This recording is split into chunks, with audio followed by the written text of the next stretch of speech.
உங்களுக்காக புதிய காரியங்களை செய்யும் தேவன்.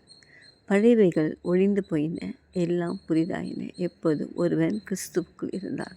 நீங்கள் கிறிஸ்துவுக்குள் வரும்போது பழையவைகள் எல்லாம் ஒழிந்து போகும். பழைய சுபாவம், பழைய வாழ்க்கை, பழைய நினைவுகள், பழைய தோல்விகள், பழைய ஜென்ம சுபாவங்கள் எல்லாம் முற்றிலுமாக ஒழிந்து போய் நீங்கள் புதிய சிருஷ்டியாக மாறுகிறீர்கள். The new creation, new brand man, new thing உங்கள் வாழ்க்கையிலே வரப்போகிறது.